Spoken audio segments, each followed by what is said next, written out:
Hey everybody, welcome to the GMG review. Today we're taking a look at the Box of Wonders. This is new material miniatures from Corvus Belli that they kindly sent along as a complimentary review copy. So now what I want to do is I wanted to compare one of these to a Siocast mini, which I just got out of the Bakunin two-player faction pack, the starter pack, to just see what the differences are in the material. Like right off the bat, one of the things I noticed was the texture of the models.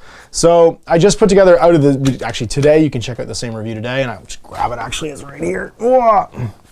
Realized I put it out of reach, like right when I did this. I just built the new Penitent. Can you go like this? How am I gonna get it to focus? There we go. The new Penitent Observant from the Bakunin action pack, the new Start Collecting Bakunin box. And you can see right off the bat, there's a bit of like different shininess almost. Actually, maybe I can show you on the sword. So on the Marut's sword and the Penitent, there's a slightly different coloration and like shininess to it.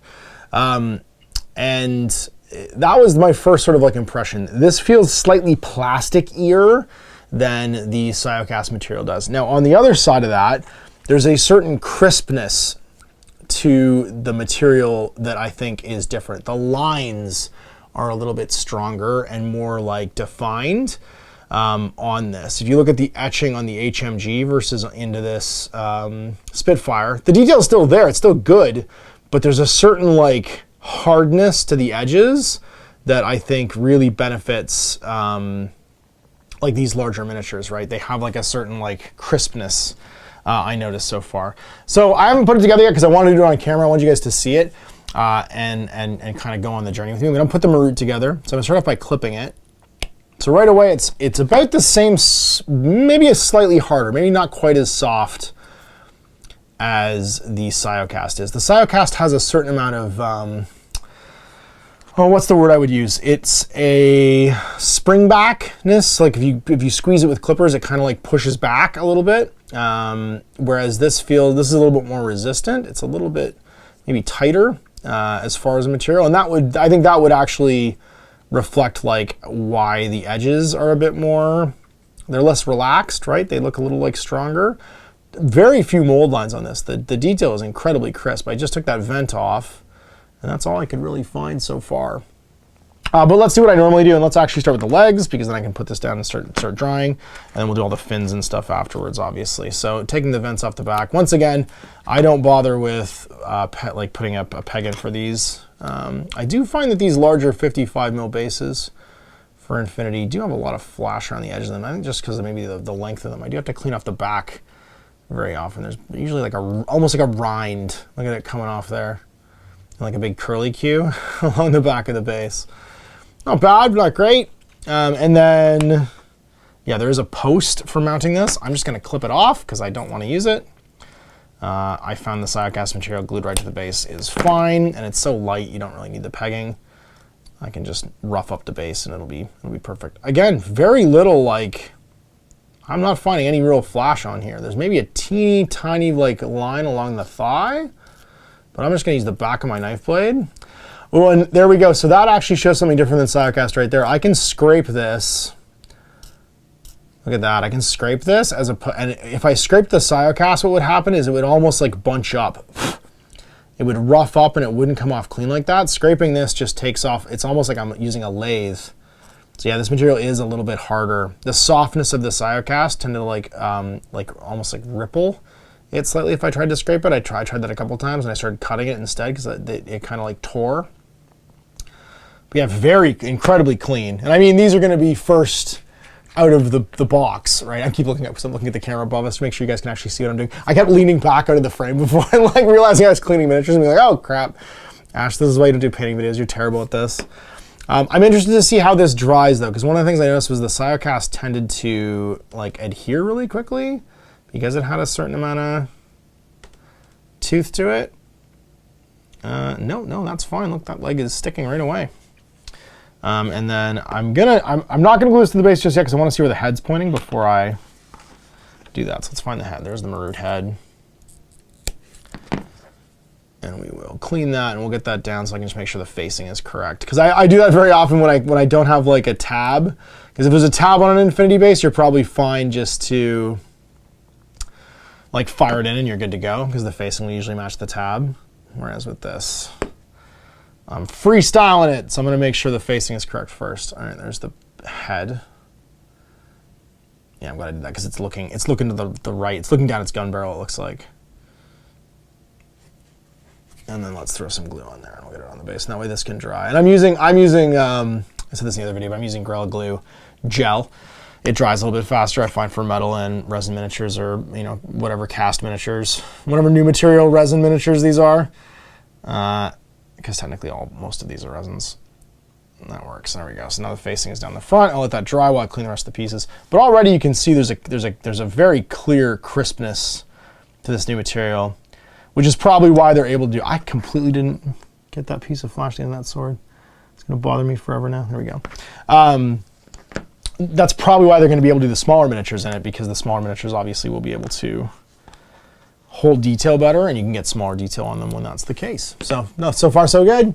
Let's take a look and do the hip plates and just clean both those off. Then I'll put them down. And then we'll take a look at the IR while this is drying. I'm not going to bore you guys with all the finials on this miniature because actually, is one of the hip plates already on it? Or did I just lose it already? That's not a hip plate. It's a back plate, back plate, back plate, back plate. Nope. Is that even a hip plate? I don't even know what that is. Or no, maybe these are the hip plates. I'm just stupid. That's the back plate. These are the hip plates, and those are the wings. Got it. Okay. I've already lost track of what's going on here. I need to be supervised by an adult at all times, so I will assemble my miniatures backwards and upside down. Yeah, here's the back plate that goes behind the head. I'll just fire that in, and then we'll let that dry for a minute while I build from bottom to top. If you're ever teaching a kid how to build a miniature, this is the best way to do it. So I build all my miniatures like I'm 7 years old, because bottom to top is the quickest way, and you let everything dry while you're doing the higher stuff. So if you didn't know that life hack, it saves you time. So if you build the bottom stuff and you're cleaning your miniatures, which you should do, getting all the vents off, and again, very few mold lines on here, then the base of the miniature is drying, and when I say base, I mean the foundation of the miniature is drying while everything else is being cleaned, and you're being very efficient with your time, and you will hate the building process less.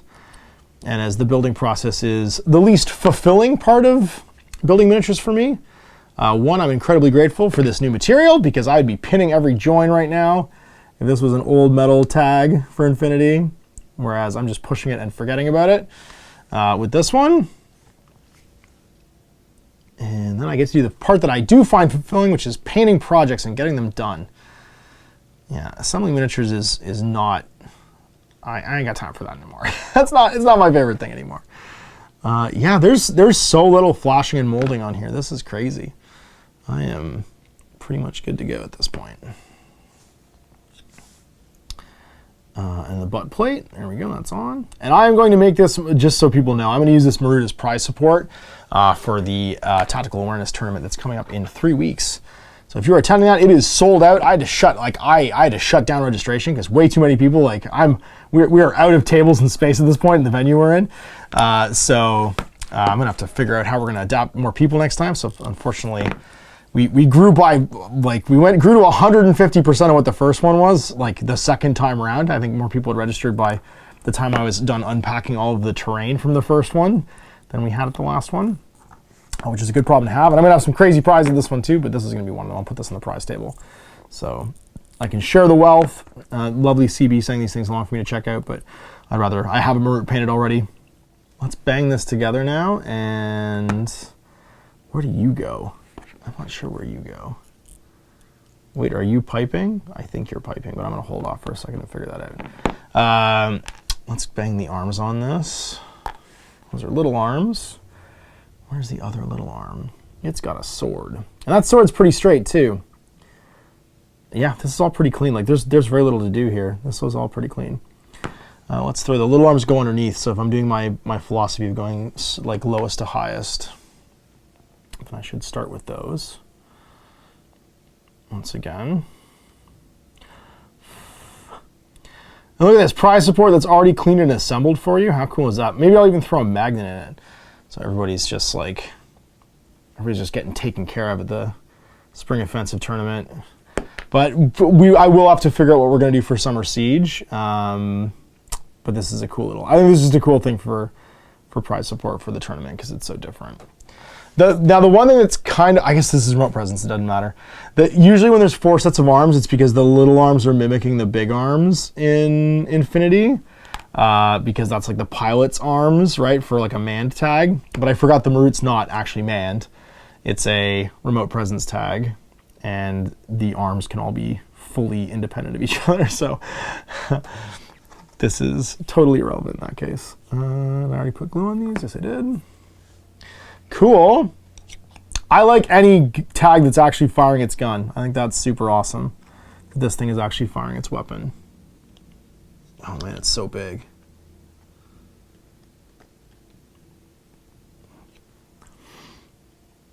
Yeah, and the detail level is bananas. The detail level is super nice. In this crisper material. Not to say there's anything wrong with the other one. I think the other one's great too. I just think that this is, like, you can clearly see what they're trying to do here. And the result, even just looking at the body of the gun, the result is huge. Like, the result is that the gun is incredibly straight. The lines on it are very crisp. And that's a really nice, like, result for the material. And that's probably by virtue of the material, I would imagine. Yeah, that's great. Just let that sit there. I keep pulling it out. I had a teeny bit of super glue on my thumb there that I was pushing the shoulder in with, and it keeps pulling out the join there. So I'm just going to put a little dot of more glue in there. Whoa. And then we'll fire that back in, and I'll hold that for a second. And again, if you didn't know this trick, blowing on cyanacrylate glue actually allows it to cure a little bit faster, not because you're blowing on it and you're drying it out faster, because the water vapor in your breath is activating the cyanacrylate glue. I think this goes on the back. I'm not super sure where this piece goes. I have to look it up. Maybe it goes on the front. Oh no, it does go on the front. Sorry, that's the front piece. That's like the front, like, tabard. And then it's just these 2 little wings. I totally said I was going to put together the IR. It's in like 3 pieces though, so I'm not worried about that. I did totally say I was going to put together the IR and wait for these to dry, and then just didn't do it. So don't ever trust me to do what I said I'm going to do when I'm doing one of these things, especially when I'm doing it in real time. All right, let's put these on real fast, these little fins, and then this thing's done. So far, yeah, for big models like this tag, this is a great material. I'm happy with this. I would be excited if more tags came in this material. Not that there's anything wrong with the Siocast. Like, the Siocast is fine. But if you need hard edges on something, and funnily enough, the Marut is the least, I mean, except for, like, I guess the fins and stuff, the Marut's got a lot of round edges, actually. It's not super hard edge. That doesn't mean that that's a pipe there. That's a vent I can cut off. The Marut is showcasing this mostly on the gun and maybe on the fins, whereas, yeah, I think that's the crispness feels like it is the key feature of this material. So I'm glad there's some stuff on here that would show that off. I feel like maybe the Raicho, if they'd redone the Raicho in this material, which I cannot wait for. And there's a slight bend to this. I can bend that later. There's like now just looking at it, there's a teeny bend in the blade there, but it's not too bad. But look at that. And look at how fast that went together. Like, imagine trying to build that in white metal. That is a quick and dirty tag assembly, and like, I had to do very little cleaning. And obviously maybe they picked the best kits to send us, but like, you would if you're testing a new casting material. And hopefully the stuff that goes to retail will be of the same quality. But I'm super happy with that. I think that's a beautiful tag. You can get these in the ITS tournament pack, the special edition tournament pack for season 14 too. So if you want to get your hands on one of these and you pre-order that, you can have it as a prize for your event too. I'm going to use it as a prize for Spring Offensive, just because I happen to have one. And let's take a look at the IR. All right. Last but not least, now this is like, I've seen some Siocast infantry size stuff because I have some of the Warcrow miniatures, and they're not bad. Like I wouldn't say that there's anything wrong with them. I will say, however, that this, like, the gun on this guy's back is really nice, and the skull face has very teeny detail to it, and the casting is very nice. There's very little to clean here. Yet again, I'm just going to cut off the vents. The base tab is fine. And it is clearly cast, right? The fact that there's venting means that this is cast. It's not just 3D printed. That means production time can stay low. Because while 3D printing farms will make 3D printing or casting faster, I don't think it would be as fast as like an injection or spin casting machine, gravity casting machine. Your production time would still be higher or faster doing it this way. And your energy costs would be lower probably too, because they just come out faster. Right, the actual like casting time is lower, which means you're not using as much energy to cast, which I think is more environmentally conscious too. So the IR is sitting where on the base? This is my trick for doing the base. Is I put the leg on first, and then I eyeball. So about there is where I want the tab to come out. So the nice thing about Infinity bases, where the tabbing goes is actually really thin. So if I want it over here, all I have to do is like push that in.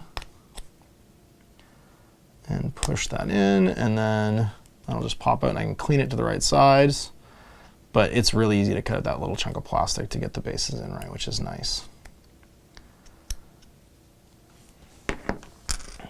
And then put some glue on there.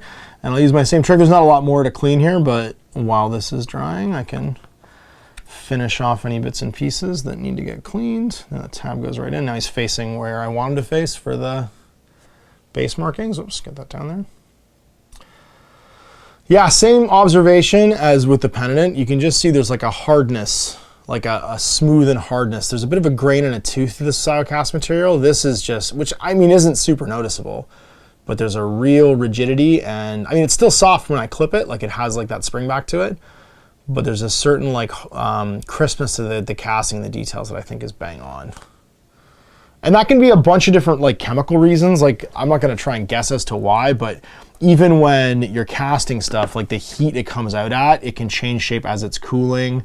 There's a ton of different things with the chemical process for using resin or any kind of injection or high-speed molds that can have fidelity change, I guess, when the model comes out, right? Like, again, the arm piping there is in a hexagonal shape, which means that you can just push this right in and it looks like it's done. I love that. I'm gonna paint this one. I've decided I wanted to paint at least one of these. Like I have a Marut painted already. I don't actually have my Hack Islam army even like put together, but this gives me an excuse to start playing some hack stuff and melting Jordan's brain probably, but that's okay. I like that. Oh no, it goes underneath. I put the glue in entirely the wrong place, it looks like, because that goes in there. There we go, and that goes on the wrist. Cool. Wow, that went together easy. I love that boarding shotgun. That's really cool. But yeah, I wanted to paint at least one of these just to have an experience painting the new material, and I'll do a separate video or maybe just like an Instagram post or whatever on that. But so far, yeah, having just put together a Siocast mini versus this new material, I love this new material. This is great. It doesn't feel brittle. Like I'm not worried about anything snapping off. It doesn't feel like 3D printed resin, you know what I mean? Where you're worried about like that. Like if this was 3D printed, I'd be super worried about this sword. Like I would never put this in a carrying case. I'd magnetize it and I would only ever like have it picked up by the base because I'd be afraid that was gonna like snap off. But I'm not super worried about that. It has enough flex to it that it feels like it's gonna spring back okay if it bumps into something. But this infantry model is pretty impressive. So that's an exciting development, and let me tell you why. Anybody right now who can cost control the price of metal, because the price of metal is shocking. Like electronics and the buying up of rare earth minerals and the price of tin has shot up the price of metal a bajillion times. You can listen to today a conversation I had with Sean Sutter from Metal King Studio on the effect that's had on his business. And he's at a smaller scale, but if you're at scale like CB is, then getting your costs under control with a material like this is gonna be a huge thing for them. It's gonna allow them to pipe money into new development, new products, new games. I think that like there's some stuff people don't think about when materials change like this. If you look at this as CB is spending money to make money, that means that if they can get that cost down, they can make more cool stuff for us. It's not like a zero-sum game. It's not just that they can make more money, it's that they can have more cash flow to do more things. I always see something like this as the consumer as a good idea. Because the more, one, I want to keep playing their game for a long time, so I want them to have longevity, and that means they need to have their costs under control, and two, I want them to make cool new stuff for me to play with, and the more free capital they have and free time to develop new projects, a new material like this is going to allow them to do that. So yeah, I'm pumped. This looks really good. I think getting this down to this size was a big thing for them, and it looks like they've nailed it, because I'd put this next to a metal miniature and I would not see any detail difference whatsoever. And in fact, I think the biggest takeaway is I'm excited this AR is never going to chip, right? He's not going to, sorry, I need to do this again so the camera can see him. I'm excited this AR is never going to chip, hopefully, because it's, I mean, it might if I really banged into it, but not the way metal will, because it's going to be in this new material. So I'm pumped. Big thanks to CB for sending this along for us to check out and for you guys to see. And if you want to get your hands on this Marut, if you're coming to Spring Offensive, then good luck. It'll be on the prize table. So thanks for watching. We'll see you for more GMG reviews. Still on Ash. Have a great night. Hey there, I hope you enjoyed that video. There are tons of other games already recorded for you to watch. Click over to my channel page if you haven't already, and have a look through the dozens of playlists full of videos. I guarantee you'll discover a game you haven't seen played before. I put out new videos 7 days a week, and every day is themed to a different genre as I continue to explore the wider world of gaming. Of course, none of that's possible without you, the viewer, so click a like and subscribe if you'd like to stay on top of what's happening here daily. My 2 kids and I are massively grateful to be able to have the flexibility of this job so I can always maximize my time with them. If you want to support me continue to put out this content, it's only possible because of my amazing backers on Patreon who support the studio, equipment, and model cost, as well as being how I make the bulk of my living. You can also help out by buying a t-shirt through Spreadshirt, a measuring gauge or widget from Death Ray Designs, or buying one of my games and supplements like Last Days, Gamma Wolves, and Blaster. As a way of showing my appreciation, patrons get early access to new games and supplements that I write throughout the course of the year. Huge thanks for watching, it really does help out, and happy gaming.